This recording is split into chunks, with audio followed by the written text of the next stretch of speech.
Hi friends, welcome to Sweety Creation. இன்றைக்கி நம்ம சேனலில் என்ன பார்க்க போகிறோம் அப்படின்னா, இந்த வருஷம் பெருநாள் எப்படி போச்சு எங்களுக்கு அப்படின்னு சொல்லிட்டு தான் இந்த விளாகில் உங்களுக்கு நான் காட்ட போகிறேன். அண்ட் முக்கியமாக சொல்லப்போனால் இந்த பெருநாளுக்கு ரொம்ப ரொம்ப ஸ்பெஷலான ஒரு கெஸ்ட் யார் வந்திருக்கா எங்கள் வீட்டுக்கு அப்படின்னு சொல்லி பார்த்தா ஆல்மோஸ்ட் எல்லாத்துக்குமே தெரிஞ்சிருக்கும். தம்பிங்க தான் ஊர்லேருந்து வந்திருந்தானும் இந்த வருஷம் பெருநாள் எங்கள் வீட்டில் கொண்டாடுறதுக்காக, அதுவும் எங்களோட ஃபஸ்ட்டு ஸ்டார்டிங்கே பார்த்திங்க அப்படின்னா பெருநாளுக்கும் மொதல் நாளே 1 day பிஃபோராகவே மெஹந்தி போட ஸ்டார்ட் பண்ணியாச்சு. எனக்கு, அப்சீனுக்கு, அஃப்ராக்கு 3 பேருக்குமே மெஹந்தி போட ஸ்டார்ட் பண்ணியாச்சு. மெஹந்தி போட்டுகிட்டே இருக்கும் போது தான் தம்பி ஊர்லேருந்து வந்துட்டானுங்க. இது முடிஞ்சு 2 நாள் கழிச்சு தான் ஊருக்கு போவானுங்க. அது வரைக்கும் ஃபன்னு தான். ரூமில் யார் இருக்கான்னு பார்த்தா அப்படின்னா அம்ரீஷ்னு ஒருத்தவர் வந்தோடனே ஃபோன் பார்த்துக்கிட்டு இருக்காரு. ஒன்றும் பண்ணலை, ஃபோன் பார்த்துக்கிட்டே இருக்காரு. இவர் ஃபோன் வச்சு வீடியோ எடுப்பாரு.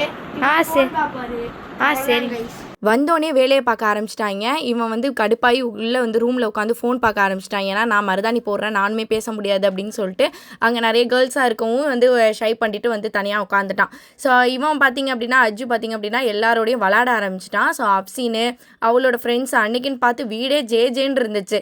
ஸோ அப்சீனுமே மருதாணி பாதி மருதாணியோட விளாண்டுக்கிட்டு இருந்தான். இவன் பாவம் தனியாக ரூம்லேயே உட்காந்துட்டு இருந்தான். சரி வாடான்னு சொல்லி அப்புறமேல் தான் சொல்லி நம்ம ரூமுக்கு அவனை கூப்பிட்டதே. இத்தனை வருஷத்தில் இந்த மாதிரி நாங்கள் யாரோடையும் சேர்ந்து ஈது கொண்டாடினதே கிடையாது. ஸோ இந்த வருஷம் தான் எங்களுக்கு ரொம்ப ரொம்ப ஸ்பெஷல். ஸோ ஏன்னா இவ்வளோ பேர் எங்கள் வீட்டில் இருந்து, அதுவும் இல்லாமல் தஞ்சாவூர் ஆளாவும் சேர்ந்து வந்துருந்துச்சு. ஸோ அப்சீனுக்கு மெஹந்தி போட்டுட்டு இருக்கும் போதே அவள் தூங்கிட்டா, அப்படியே டயர்டாகி. அவளுக்கு மெஹந்தி போடுறதுக்குள்ளே ஒரு வழி ஆயிட்டாங்க மெஹந்தி ஆர்டிஸ்ட் எல்லாருமே. ஏன்னா அவள் ஒழுங்காகவே காட்டவே இல்லை. எப்பவும் நல்லா காட்டுவா, பட் இந்த வாட்டி என்னன்னு தெரியல, நோம்பு வச்சு டயர்டாயிட்டா. ஸோ அன்றைக்குமே நோம்பு வச்சுருந்ததுனால ரொம்பவே டயர்டாக இருந்ததுனால காட்டவே இல்லை. ஸோ ஃபஸ்ட்டு சிஸ்டருக்கு பார்த்திங்க அப்படின்னா மெஹந்தி போட ஸ்டார்ட் பண்ணி அவங்களுக்குமே முடிச்சாச்சு. ஸோ அன்றைக்கி எல்லாருமே நோம்பு அப்படிங்கிறதுனால ப்ரிப்ரேஷன் ஃபுல்லாக ஸ்டார்ட் பண்ணியாச்சு. அப்புறம் பாஸ்தா செஞ்சுட்டு இருந்தா. நான் மெஹந்தி போட்டதுனால எதுவுமே என்னால் பண்ண முடியல. அவ்வளோ சீக்கிரம் கலைச்சிட்டா. வடை, பஜ்ஜி, அதுக்கப்புறம் கடல் பாசிலாம் ஊற்றலாம் அப்படின்னு சொல்லிட்டு அவனுங்களே ஏதோ பண்ணிட்டு இருந்தானுங்க. பாஸ்தா செய்கிறதுக்காக அஃப்ராக்கு ஹெல்ப் பண்ணிட்டு இருந்தானுங்க. ஸோ நாங்கள் எல்லாருமே களத்தில் இறங்கணும் அப்படிங்கிற மாதிரி தான் அன்றைக்கி இருந்துச்சு. பெரியவங்கலாம் வீட்டில் சேல்ஸ் பண்ணிகிட்டு இருந்தாங்க. நாங்கள் எல்லாருமே அடுப்பல்ல பூந்து இந்த மாதிரி ஏதாவது ஒரு வேலை பார்த்துட்டே இருப்போம். ஸோ அப்படியே ஃபன்னோட சேர்த்து அப்படியே குக் பண்ணிகிட்டு இருக்கும் போது நல்லாயிருக்கும், ஜாலியாக இருக்கும். தனியாக இருக்கும் போது நம்ம இஃப்தாருக்கு ப்ரிப்பேர் பண்ணும் போதும் டயர்ட்னஸ் தெரியாது, அண்ட் நேரம் போகிறதும் தெரியாது. ஸோ அதுவும் இல்லாமல் இந்த மாதிரி பசங்களோடு இருந்து வேலை செய்யும் போது டைம் போகிறதே தெரியல, அந்தளவுக்கு நல்லா இருந்துச்சு. ஸோ இஃப்தாருக்கு டைமும் ஆயிடுச்சு. சேர்ந்து உட்காந்து எல்லோரும் நோம்பு திறக்கவும் உட்காந்தாச்சு.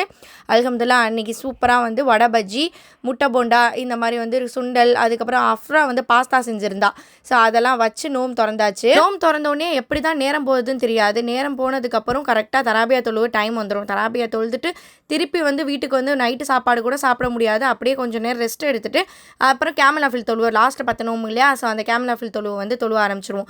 ஸோ அதனால் அதுக்கு முன்னாடியே பார்த்திங்க அப்படின்னா பேக்கிங் ஒர்க்கு அது இதுன்னு சொல்லிட்டு எல்லாத்தையுமே முடிச்சு வரலாம் அப்படின்னு சொல்லிட்டு இஃப்தாருக்கு அப்புறம் முடிச்சு வச்சுட்டு இருந்தேன். அப்போ தான் அப்சீன் ஒரு பெரிய சம்பவத்தை பண்ணிட்டா. என்ன பண்ணிட்டான்னா, நாங்கள் எல்லாருமே மெஹந்தி போடுறோம், பசங்க கையில் மெஹந்தியை வைக்கல அப்படின்னு சொல்லிட்டு திருட்டுத்தனமாக தூங்கிட்டு இருக்கிறவனுக்கு மேலே கையில் ஃபாஸ்ட் கோன் இருக்குது பார்த்தீங்களா, ரெட் கோனுன்னு சொல்லுவாங்களே, அதை வச்சு எதேதோ எழுதிட்டு இருந்தா. நான் அதை பண்ணாத, அவன் கையை பார்த்தா அப்புறம் அழுவான் அப்படின்னு சொல்லி பார்த்தா அவள் கேட்காம பண்ணிகிட்டே இருந்தா. எந்திரிச்சு பார்த்தோன்னா சரியான அழுவான். அதுக்கப்புறம் அதை சமாளித்து தொழுதுட்டு தூங்கி எந்திரிச்சாச்சு. மார்னிங் நல்லா எப்படி எல்லா வேலையும் பார்த்துட்டு நல்லா தூங்குறா பார்த்தீங்களா. மெயினாக ஒரு நாளைக்கு முன்னாடி ஏன் மெஹந்தி போட்டோம் அப்படின்னா, நாள் பார்த்தீங்க அப்படின்னா மெஹந்தி போட்டுட்டு எல்லா வேலையும் எடுத்து வைக்க முடியாது, செய்ய முடியாது. ஸோ அதனால் நாளே எல்லா வேலையும் முடிச்சிடலான்னு சொல்லிட்டு நான் என்ன அவுட்ஃபிட் போடுறேனோ அதை எல்லாத்தையுமே ரீல்ஸ் எடுத்துகிட்டு இருந்தேன். அதுக்கப்புறம் டைரி மில்க்லாம் பீரோவில் இருந்துச்சு, அதெல்லாம் எடுத்து தம்பியும் தங்கச்சியும் சாப்பிட்டுட்டு இருந்தாங்க. அதுக்கப்புறம் நோம்பு திறக்க உட்காந்தாச்சு. நோம்பு திறந்துட்டு பார்த்திங்க அப்படின்னா கரெக்டாக சங்கு ஊதுறாங்க. சங்கு ஊதுனதுக்கப்புறம் எங்கள் ஊரில் எப்போவுமே கொத்து புரோட்டா போட ஸ்டார்ட் பண்ணிடுவாங்க பெருநாளுக்கு நாள். ஸோ அதனால் கொத்து புரோட்டாவை போய் கடத்தரில் போய் வீடியோ எடுத்துகிட்டு வாடா அப்படின்னு சொல்லி தம்பிகிட்ட கொடுத்தேன். தம்பி போய் வீடியோ எடுத்துகிட்டு வந்தான். அப்புறம் நிறையா ஃபன்னாக போயிட்டு இருந்துச்சு. வீட்டுக்கு வந்ததுக்கப்புறம் அவனுங்க சண்டை போட்டுட்டு அதுக்கப்புறம் ஐஸ்கிரீம்லாம் வாங்கிட்டு சாப்பிட்டுட்டு எல்லாருமே ஜாலியாக இருந்தோம். ப்ரமோஷன் வாங்கயா அக்காட்ட? சூப்பரா மெஹந்தி போடுற அக்காக்கு இன்ஸ்டாகிராம்ல வைரல் ஆயிட்டு இருக்கு.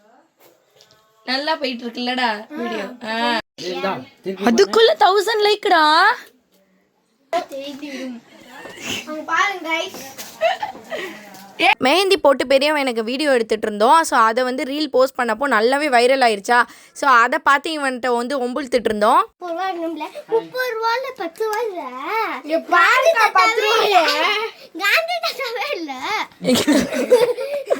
என்ன இது? இங்க கூட காந்தி தாத்தா காணும். எங்கள் அம்மாட்ட காட்டு இதெல்லாம். நான் நிறைய டைம் நிறைய வீடியோஸில் சொல்லியிருக்கேன் இவனுங்க இருந்தால் டைம் போகிறதே தெரியாதுன்னு. ஸோ உங்களுக்கே இந்த வீடியோவில் பார்த்துருக்கிறப்போ தெரிஞ்சிருக்கும். நைட்டு பார்த்திங்க அப்படின்னா எல்லாருமே இலை மருதாணி வைக்க ஆரம்பிச்சிட்டாங்க. நாங்கள் கோன் வச்சதுனால ஸோ இவங்க எல்லாருமே இலை மருதாணி வீட்டில் பெரியவங்க இருந்தாங்க. ஸோ ஹாலா அப்புறமேல் வந்து நனிமா அவங்க எல்லாருமே வந்து இலை மருதாணி வைக்க ஆரம்பிச்சாங்க. எனக்குமே கொஞ்சம் ஆசையாக தான் இருந்துச்சு இலை மருதாணி வைக்கணும்னு. பட் ஆனால் நம்ம தான் வந்து கோன் வச்சுட்டோமே, எங்கேயாவது அதுக்கு மேலே வச்சா நல்லா இருக்காது, இன்னொரு நாள் வச்சுக்கலாம் அப்படின்னு சொல்லிட்டு நான் ஸ்கிப் பண்ணிட்டேன். ஸோ நைட்டு பார்த்திங்க அப்படின்னா ஃபுல்லாக வைப்பு தான், தூக்கமே இல்லை. அப்சின் என்ன ஆட்டம் ஆடுறா பாருங்களேன். நைட்டு ஃபுல்லாக டான்ஸு அந்த மாதிரியே தான் போயிட்டு இருந்துச்சு. ஒரு 3 மணிக்கு தான் தூங்கணும், ஆனால் காலைல 5 மணிக்கே எந்திரிக்கணும். ஆனாலுமே நாங்கள் தூக்கம் இல்லாமல் காலைல ஃபுல்லாக இந்த மாதிரி விடிய காலம் ஃபுல்லாக ஆடிட்டே இருந்தோம். அப்சின்னு தம்பிங்க எல்லாருமே சேர்ந்து ஃபன் பண்ணிகிட்டே இருந்தோம். ரொம்ப நாளாச்சு இந்த மாதிரிலாம் எல்லாரும் சேர்ந்து டான்ஸ் ஆடி விளையாடு. நானுமே வந்து இந்த மாதிரி என்ஜாய் பண்ணி ரொம்ப நாள் ஆச்சு. ஸோ ரொம்ப சூப்பராக இருந்துச்சு.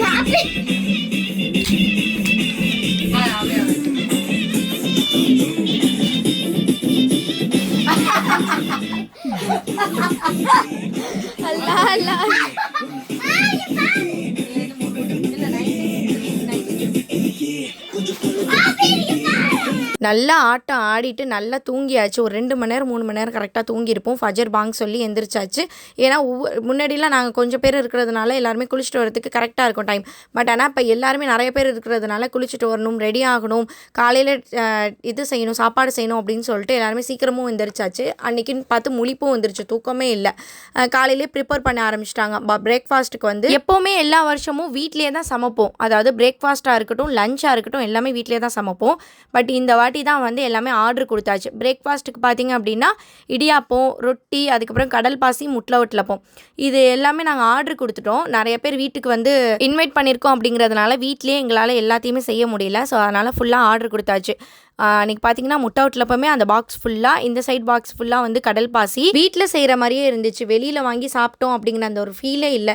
ஏன்னா நம்ம வீட்டில் செய்கிறது எப்படியோ அதே மாதிரி டேஸ்ட்டில் வந்து சூப்பராக செஞ்சு கொடுத்துருந்தாங்க.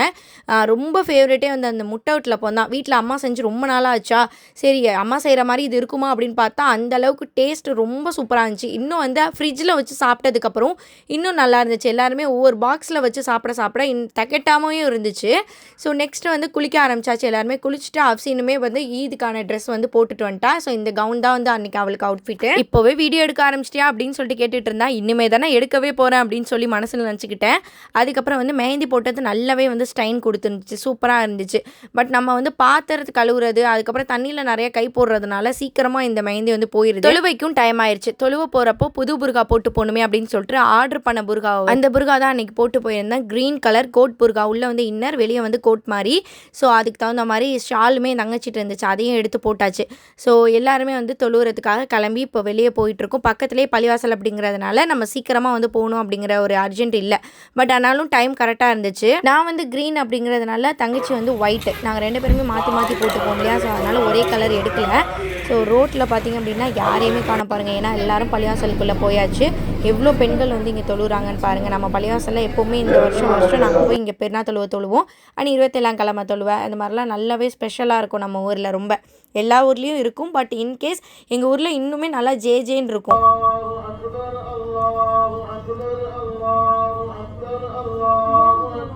அல்ஹம்துலில்லாஹ் அன்றைக்கி பெருநாள் தொழுதுட்டு நம்ம துவா கேட்க ஆரம்பிச்சாச்சு. எல்லாருமே உட்காந்து துவா கேட்டுட்டு இருந்தாங்க. அன்றைக்கி ரொம்பவே மனசு நிறைஞ்ச மாதிரி இருந்துச்சு. ஏன்னா 30 நோம்புக்கு அப்புறம் அந்த பெருநாள் தொழுகிறப்ப தான் வந்து நம்மளுக்கு ஒரு நிம்மதியான ஒரு ஃபீல் இருக்குமா. ஸோ அதனால் இன்னும் ரமதான் டேஸ் இருக்கக்கூடாதா அப்படிங்கிற மாதிரியும் இருந்துச்சு, ஏக்கமாகவும். ஸோ எல்லாரும் சேர்ந்து உட்காந்து தொழுகிறப்போ ஒரு மன நிம்மதியும் அமைதியும் கிடச்சிச்சு. அல்ஹம்துலில்லாஹ் இந்த வருஷம் போல் எல்லா வருஷமும் இப்போ இருக்கிற மாதிரி எல்லாருமே உயிரோடு இருந்து இன்னும் நல்லா வந்து துவாவோட கபுலாகி இருக்கணும். அப்புறம் ஃபித்ரா காசு கேட்பாங்க இல்லையா. ஸோ அது வந்து கேட்டுட்டு வந்துட்டு இருந்தாங்க வாளி வச்சுட்டு. அப்சின்மே நம்மக்கிட்ட இருக்கிற அமௌண்ட்டை வந்து அப்சின் கையால் கொடுக்கணும் அப்படின்னு சொல்லிட்டு நாங்கள் கொடுக்க சொன்னோம். அவளுமே கொடுத்துட்டு வந்தா. யாரெல்லாம் அங்கே தெரிஞ்சவங்க வந்தாங்களோ அவங்களுக்குலாம் வந்து சலாம் கொடுக்க ஆரம்பித்தோம். அதுக்கப்புறம் நாங்களே எங்களுக்கே மாற்றி கொடுக்க ஆரம்பிச்சிட்டோம். அப்புறம் தம்பிங்களுக்கு கொடுக்கலையா, வீட்டுக்கு போய் தம்பிங்களுக்கு கொடுக்கணும் அப்படின்னு சொல்லிட்டு வீட்டுக்கு கடகடன் வந்து போயாச்சு. ஸோ நிறையா வந்து ஆம்பளைங்களாம் வந்துடுவாங்க அப்படின்னு சொல்லிட்டு வீட்டுக்கு சீக்கிரமாக வந்து நடந்து போயிட்டுருக்கோம். நம்ம வீடு பக்கத்துலேயே அப்படிங்கிறதுனால நம்மளுக்கு பிரச்சனை கிடையாது. பெருநாள் தொழுந்ததுக்கப்புறம் எல்லாருமே வீட்டில் வந்து ஃபோட்டோஸ் வீடியோஸ்லாம் எடுக்க ஆரம்பிச்சிருவாங்க இல்லையா. அதுவும் இல்லாமல் வீட்டுக்கு போயிட்டு தான் வந்து தொழுதுட்டு வந்து தான் சாப்பிடவும் செய்யணும். சாப்பிட்றதுக்காக எல்லாமே வந்து ரெடியும் பண்ணி வச்சுட்டாங்க. ஸோ அதுக்கு முன்னாடி தம்பிக்கு நான் வந்து கை கொடுக்கல அப்படிங்கிறதுனால கை கொடுத்துட்டு, ஸோ அதில் வேறு நடுவில் வேறு சிரிப்பு வேறு வரும். நம்ம எல்லாருமே வந்து பார்த்து சலவாத்து ஓதும் போது சிரிப்பு வந்துடும். அன்னைக்குன்னு பார்த்து நல்ல வேளை சிரிக்காமல் அவன் வந்து சிரிச்சிட்டான். அப்புறம் சின்னவனை காணோம், எங்கே போனான்னு தெரில. அதுக்கப்புறம் பிரேக்ஃபாஸ்ட்டுக்கு என்னென்னலாம் செஞ்சுருக்காங்க, வீட்டில் என்ன செஞ்சுருக்காங்கன்னு பார்த்தா எல்லாமே தான் ஆர்டர் பண்ணியாச்சு. ஆர்டர் பண்ணதுக்கு ஆனால் வந்து தால்ச்சா இந்த மாதிரி கறி குழம்பு எதுவுமே இல்லைன்னு சொல்லிட்டு வீட்டில் வந்து கறியான காய்ச்சிருந்தாங்க அம்மா. எல்லாருமே சாப்பிட உட்காந்தாச்சு. எவ்வளோ நிறையா வந்து முட்டை வீட்டில் பொறுக்கு பாருங்களேன். அப்படியே சாப்பிட பத்தாது போல், அந்த அளவுக்கு வந்து டேஸ்ட்டும் சூப்பராக இருந்துச்சு. நிறையாவும் வந்து ஆர்டர் பண்ணியிருந்தோம் அன்றைக்கி. ஸோ இந்த மாதிரி எல்லாத்தையுமே அடுக்கி வச்சுட்டு எல்லாருமே உட்கார ஆரம்பித்தாச்சு. ஒன்று வந்து இடியாப்பம், எனக்கு அவ்வளோக்கா வந்து இடியாப்பம் பிடிக்காது, பரோட்டா தான் பிடிக்கும். ஸோ எப்போவுமே கறியானும் பரோட்டா, அதுவும் காலையில் சாப்பிடவே வராது சுத்தமாக. ஏதோ வந்து சாப்பிட்ணும் அப்படின்னு சொல்லிட்டு, சாப்பிட்லன்னா திட்டு விழுவோம் அப்படின்னு சொல்லிட்டு ஒன்று பேருக்கு வந்து ஒன்று அப்படின்னு சொல்லிட்டு வச்சுக்கிட்டாச்சு. நிறைய பேர் அன்றைக்கி இருந்ததுனால வீடே பத்தலைங்க, அந்தளவுக்கு சுற்றி எல்லாருமே உட்காந்துருந்தோம். அப்புறம் எல்லாருமே தனித்தனியாக உட்காந்து சாப்பிட்டா எப்படி இருக்கும், நல்லாவே இருக்காது. அதனால சேர்ந்து உட்காந்து எல்லாருமே கீழே உட்காந்து தான் சாப்பிட்ருந்தோம். ஸோ ஆளுக்கு ஒவ்வொரு ரொட்டி இடியாப்பம் அப்படி வைக்கிறாங்க பார்த்தீங்களா. நான் மட்டும் ரொட்டி மட்டும் தான் வச்சுப்பேன், ஏன்னா இடியாப்பம் அவ்வளோக்கா எனக்கு லைக் பண்ண மாட்டேன் நான். அல்ஹம்துலில்லாஹ் மார்னிங் பிரேக்ஃபாஸ்ட் முடிச்சுட்டு எல்லாருமே ஊரில் சொந்த பந்தம்லாம் வந்து பெரியம்மா சின்னம்மா இந்த மாதிரி எல்லாருமே ஃபோன் அடிக்க ஆரம்பிச்சிட்டாங்க. ஃபோன் அடித்து எல்லாத்துக்குமே ஈத் முபாரக் சொல்லிவிட்டு வீட்டுக்கு வந்தவங்க எல்லார்ட்டையுமே வந்து பெருநா காசை வந்து கலெக்ட் பண்ணிவிட்டு, அப்புறம் வந்து பக்கத்து வீட்டிலேருந்து எல்லாருமே வந்து பெருநா காசு கொடுத்தாங்க. ஸோ இந்த மாதிரி பெருநா காசு கலெக்ட் பண்ணிட்டு எல்லாருமே உட்காந்தாச்சு. நெக்ஸ்ட்டு மேக்கப் போட ஸ்டார்ட் பண்ணியாச்சு. நான் மேக்கப் போடுறதுக்கு தான் 1 மணி நேரம் ஆகுமே, ஒன்று பார்த்து அன்றைக்கி போட்டால் நல்லா போடணும் அப்படின்னு சொல்லிட்டு. ஸோ ஃபைனலி மேக்கப் போட்டுட்டு ஃபஸ்ட் அவுட்ஃபிட் பார்த்திங்க அப்படின்னா ஒரு க்ரீன் கலர். இது வந்து நான் தொழுவைக்காக எடுத்த ஒரு அவுட்ஃபிட்டு. அன்றைக்கி மட்டுமே நான் 3 அவுட்ஃபிட் மாற்றிருக்கேன். ஃபஸ்ட் அவுட்ஃபிட் பார்த்தீங்கன்னா இந்த க்ரீனு. ஸோ மேக்கப் போட்டு முடிச்சுட்டு ஃபோட்டோஸ் வீடியோஸ் தான் எடுக்கணும் அப்படின்னு சொல்லிட்டு எடுத்துகிட்டு இருந்தேன். இதில் போதுங்கிற அளவுக்கு ரீல்ஸ் எடுத்துகிட்டு ஃபோட்டோ எடுத்துகிட்டு நெக்ஸ்ட்டு பார்த்திங்க அப்படின்னா இந்த பிளாக் கலர் ட்ரெஸ்ஸு. இந்த ட்ரெஸ் பார்த்திங்க அப்படின்னா ஒரு வெஸ்டர்ன் டைப்பாக இருக்கும். ஸோ இந்த வெஸ்டர்ன் டைப்புக்கு வந்து ஃபோட்டோ ஷூட் எடுத்துகிட்டு, இதுவுமே நான் இதுக்காக தான் வாங்கினேன். பட் நம்ம வேறு எந்த டைமில் யூஸ் பண்ணுறது அப்படின்னு சொல்லிட்டு இதையுமே மதியானம் போட்டுட்டேன். கொஞ்சம் வந்து கசங்கிற மாதிரி இருந்துச்சு, அதனால் இந்த ட்ரெஸ் மாற்றிட்டேன். நெக்ஸ்ட்டு பார்த்திங்க அப்படின்னா தஞ்சாவூர்லேருந்து சின்னம்மா வந்து வந்திருந்தாங்க. சின்னம்மா பசங்க எல்லாருமே வந்திருந்தாங்க. அவங்கள எல்லாரையுமே வெல்கம் பண்ணிவிட்டு பேசிகிட்டு இருந்தோம். ஸோ அன்றைக்கி பார்த்திங்களா வீடு அவ்வளோ ஜேன்னு இருந்துச்சுங்க. இடம் பத்தலை வீடு. இந்த இதுக்கே இப்படின்னா அப்புறம் என்னோடய மேரேஜுக்கெலாம் என்ன பண்ண போகிறோன்னு எனக்கு தெரியல. ஸோ நெக்ஸ்ட்டு வந்து மதியானம் சாப்பிட்றதுக்கான பிரியாணியுமே வந்துச்சு. அன்றைக்கி பக்கெட் பிரியாணி தான் ஆர்டர் பண்ணியிருந்தோம். மட்டன் சிக்கன் இது எல்லாமே சேர்த்து தாராளமாக வந்து எல்லோரும் சேர்ந்து உட்காந்து சாப்பிட்ற மாதிரி, பத்தாமல் இருக்கக்கூடாது அப்படின்னு சொல்லிட்டு. அது மட்டும் இல்லாமல் எங்கள் அம்மாவோட ஃப்ரெண்ட்ஸுக்கு வந்து ஒரு 4 பேருக்கு வந்து சாப்பாடு வெளியே கொடுக்கலாம் அப்படின்னு அம்மா சொல்லியிருந்தாங்க. அதுக்கும் சேர்த்தே தான் வந்து பக்கெட் பிரியாணி ஆர்டர் பண்ணியிருந்தோம், எங்களுக்கு மட்டும் கிடையாது. அப்புறம் மறுநாள் இல்லை நைட்டு வச்சு சாப்பிட்ற மாதிரி இருந்தால் போதும் அப்படின்னு சொல்லிட்டு நாங்கள் ஒரு 4 பக்கெட் போல் ஆர்டர் பண்ணியிருந்தோம். இன்னொன்று எக்ஸ்ட்ரா பக்கெட்டுமே சொல்லியிருந்தோம் பத்தலை அப்படிங்கிறதுனால. எல்லா வருஷமும் எங்கள் அம்மாவோட ஃப்ரெண்டு வீட்டிலேருந்து பொங்கலாக இருக்கட்டும், தீபாவளியாக இருக்கட்டும், இந்த மாதிரி ஃபங்க்ஷன்ஸ்க்கெலாம் வந்து அவங்கவுங்க வீட்டிலேருந்து இந்த மாதிரி பலகாரம் ஸ்வீட்ஸு எல்லாமே கொடுத்துருவாங்க. பட் நம்ம ரம்ஜான் அப்போ தானே கொடுப்போம், அப்படிங்கிறதுனால தான் இப்போ தாராளமாகவே பக்கெட் பிரியாணி சொல்லி அவங்களுக்கு எல்லாத்துக்குமே ஃபஸ்ட்டு வந்து சாப்பாடு கொடுக்கணும். ஒரு வீட்டுக்கு சாப்பாடு கொடுக்கணும்னா சீக்கிரம் கொடுக்கணும் இல்லையா, அதனால் அவங்களுக்கு தான் ஃபஸ்ட்டு நாங்கள் எடுத்து வச்சுட்ருந்தோம். அவங்களுக்கு கொடுத்துட்டு வந்துட்டு அதுக்கப்புறம் நாங்கள் எல்லாருமே சேர்ந்து உட்காந்து சாப்பிட்லாம் அப்படின்னு சொல்லிட்டு வெயிட் பண்ணிகிட்டு இருந்தோம். இந்த கொடுத்துட்டு வரேன் அப்படின்னு சொல்லிட்டு போனவங்க தான் ஒரு 3:30 மணி 4 மணி வரைக்குமே ஆளக்கணும். நாங்கள் 4 மணிக்கு தான் மதியான சாப்பாடே சாப்பிட்டோன்னா பார்த்துக்கோங்க. ஏற்கனவே சாப்பாடு வந்தது லேட்டு. அது மட்டும் இல்லாமல் நாங்கள் எல்லாருமே சாப்பிட உட்காந்தே ஆகணும்னு சொல்லி ஃபோன் அடித்து கூப்பிட்டு எல்லாருமே சேர்ந்து உட்கார ஆரம்பித்தாச்சு. ஸோ ரொம்ப வந்து பசியும் போயிருச்சா, பசி டைமை தாண்டியாச்சு. சரி ஏதோ ஒரு கடமைக்கு நம்ம சாப்பிட்டு பார்க்கணுமே அப்படின்னு சொல்லிட்டு மட்டன் பிரியாணி எடுத்து வச்சாச்சு. ரொம்பவும் இறங்கவும் இல்லை அன்றைக்கி. ஏன்னா இந்த ஒர்க்கு ட்ரெஸ்ஸு இந்த மேக்கப்லாம் போட்டாலே சாப்பிடவே தோணாது எனக்கு, ஏன்னே எனக்கு தெரியல. அதுக்கப்புறம் ஈவினிங் டைம் ஆயிடுச்சு. அப்சீனை வந்து ஃபோட்டோஸே அன்றைக்கி ஃபுல்லாக எடுக்கவே இல்லை, வீடியோஸ்லேயே நிற்கலை, தூங்கிட்டாவ. எல்லாருமே படுத்து தூங்க ஆரம்பிச்சிருச்சுங்க. நான் எப்போவுமே படுத்து தூங்குவேன், பட் ஆனால் இந்த டைம் இந்த ஈதில் பார்த்திங்க அப்படின்னா நான் தூங்கவே இல்லை, என்னன்னு தெரியல. அப்புறம் எல்லாருமே ஃபேமிலியாக நின்று ஃபோட்டோஸ் எடுத்துகிட்டு இருந்தோம். நான் தனியாக இந்த ஒரு 3rd அவுட்ஃபிட்டில் வந்து ஃபோட்டோஸ் எடுத்துகிட்டு இருந்தேன். இதுதான் என்னோடய 3rd அவுட்ஃபிட்டு. இது கொஞ்சம் கிராண்டாக இருந்துச்சு. இந்த கிராண்ட் லுக்குக்கு டிஃப்ரெண்ட்டான ஹிஜாப் ஸ்டைல் வந்து ட்ரை பண்ணலாம் அப்படின்னு சொல்லிட்டு இன்றைக்கி நான் புதுசாக வந்து ஹிஜாப் ஸ்டைல்ஸ் ட்ரை பண்ணியிருந்தேன். 30 நோம்பு அப்சீன் வச்சுருந்தா அப்படிங்கிறதுனால புவா வந்து நிறையா வந்து காசு தரேன் அப்படின்னு சொல்லியிருந்துச்சு. 10,000 காசு தரேன் அப்படின்னு சொல்லியிருந்துச்சு. அதனால் சொன்ன மாதிரியே 10,000 கையில் கொடுத்துருச்சு. ஃபஸ்ட்டு ஒரு 5,000 கொடுத்துச்சு. அதில் கொஞ்சம் கொஞ்சமாக மடித்து அவளோட உண்டியலில் வந்து போட்டா. ஸோ அவள் கேட்ட மாதிரியே அவளுக்கு அமௌண்ட் கொடுத்தாச்சு. நெக்ஸ்ட் இப்போ நாங்கள் எங்கே போயிட்டுருக்கோம் அப்படின்னா அப்படின்னு பார்த்தீங்கன்னா ஒரு 6-7 மணி ஆயிடுச்சு. நம்ம ஊரில் எப்போவுமே பெருநாக்குள்ள போடுவாங்க இல்லையா ஐயம்பேட்டையில், அங்கே தான் இப்போ வந்து நாங்கள் எல்லாருமே ஃபேமிலியாக ஒரே ஆட்டோலேயே போயிருக்கோன்னா பார்த்துக்கோங்க. ஒரே ஆட்டோலேயே போயாச்சு, எல்லோரும் இறங்கியாச்சு. ஐயம்பேட்டையில் இந்த லொக்கேஷன் சக்கராப்பள்ளியில் தான் போட்டிருந்தாங்க. தம்பிங்க ஊர்லலாம் வந்து பொருள் காட்சிலாம் போட்டிருக்காங்க. பட் பொருள் காட்சிக்கும் இந்த பெருநாக்குளுக்கும் ரொம்ப பெரிய டிஃப்ரென்ஸ்லாம் கிடையாது. ஸோ இந்த ஈத் டைமில் போட்டால் பெருநாக்குள்ள, அப்படி சாதா நாளில் போட்டால் அப்புறம் பொருள் காட்சி, அந்த மாதிரி தான் வந்து பேர் வச்சுக்க வேண்டியதான் நம்மளே. நாங்கள் போயிருந்தப்போ ஓரளவுக்கு கூட்டம் இல்லை, ஆனால் போக போக சரியான கூட்டம் வர ஆரம்பிச்சிருச்சு. நிற்க கூட இடம் இல்லை.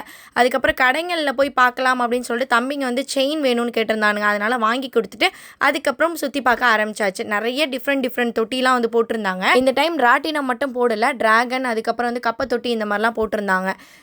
ஏன்னா போன வாட்டி ராட்டினம் போட்டப்போ தான் இஷ்யூ ஆயிடுச்சு. சரி அப்படின்னு சொல்லிட்டு அஃப்சீனுக்கு வந்து இந்த ஸ்ட்ராபெரி அப்புறம் மொஜிட்டோ இதெல்லாம் கேட்டிருந்தா, அதனால் அதை வாங்கி கொடுத்துட்டு இருந்தோம். டிஃப்ரெண்ட்டாக இருந்துச்சு. எப்பவும் போல் ஸ்ட்ராபெரிலாம் வந்து கொடுக்க மாட்டாங்க. பட் இந்த டைம் வந்து ஸ்ட்ராபெரி ஸ்டால்லாம் வந்து போட்டிருந்தாங்க.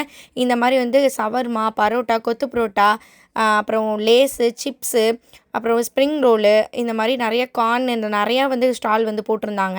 சூப்பராக இருந்துச்சு. ஆனால் என்னால் தான் சாப்பிட முடியல, ஏன்னா மாஸ்க்கை திறந்து நான் சாப்பிடவே மாட்டேன் எங்கேயுமே இந்த மாதிரி போகும்போது. பள்ளியாசெல்லாம் செம்மையாக அந்த லைட்டிங் போட்டு டெக்கரேஷன் பண்ணிகிட்டு இருந்தாங்க. லாஸ்ட்டாக பார்த்திங்க அப்படின்னா கப்பை தொட்டி ஒரு வாட்டியாவது ஆடிடணும் அப்படின்னு சொல்லிட்டு நான், அக்கா எல்லாருமே சேர்ந்து தொட்டி ஆடலாம் அப்படின்னு சொல்லிட்டு ஏறிட்டு இருந்தோம். அன்றைக்கி நாங்கள் தான் வந்து லாஸ்ட்டு தொட்டியே. ஸோ எங்களுக்காகவே வந்து இந்த சைடு ஃபுல்லாக வந்து யாரையாவது உட்கார வைக்கணும் அப்படின்னு சொல்லிட்டு இருக்கிற பசங்களை எல்லாரையும் கூப்பிட்டு ஆப்போசிட் சைடில் வந்து உட்கார வச்சுட்டாங்க. நல்லா இருந்துச்சு அன்றைக்கி. சூப்பராக ஜாலியாக ஃபன் பண்ணிவிட்டு அப்படியே ஜாலியாக தொட்டி ஆடிட்டு இருந்தோம். எனக்கு வந்து இந்த மாதிரி தொட்டி ஆடும் போதெல்லாம் கொமட்டும் ஒரு மாதிரி. பட் ஆனால் அன்றைக்கி அப்படி இல்லை. மறுநாள் போயிருந்தப்போ தான் அந்த மாதிரி இருந்துச்சு. அதெல்லாம் நெக்ஸ்ட் விலாகில் வரும் உங்களுக்கு. இந்த தொட்டி ஆடிட்டு லாஸ்ட்டாக பார்த்திங்க அப்படின்னா டிராகன் தொட்டி மாதிரி ட்ரெயின் மாதிரி ஒரு தொட்டி இருந்துச்சு. ஸோ அதெல்லாம் வந்து விளாண்டுட்டு அதுக்கப்புறம் வீட்டுக்கு கிளம்பியாச்சு. அவ்வளோதான், இந்த விலாக் இதோட முடியுது. ஸோ இந்த விலாக் உங்களுக்கு எல்லாருக்குமே பிடிக்கும் அப்படின்னு சொல்லிட்டு நான் நினைக்கிறேன். பிடிச்சிருந்துச்சுன்னா லைக் பண்ணுங்கள், ஷேர் பண்ணுங்கள், கமெண்ட் பண்ணுங்கள். மறக்காமல் சப்ஸ்கிரைப் பண்ணிவிட்டு பக்கத்தில் உள்ள பெல் ஐக்கானையும் கிளிக் பண்ணிடுங்க. அப்போ தான் நான் போடுற நெக்ஸ்ட் வீடியோவோட நோட்டிஃபிகேஷன் உங்களுக்கு நோட்டிஃபிகேஷன்லாம் வரும். ஸோ இதே மாதிரி நெக்ஸ்ட் வீடியோவில் பார்க்கலாம். தேங்க்யூ ஃபார் வாட்சிங். பாய்.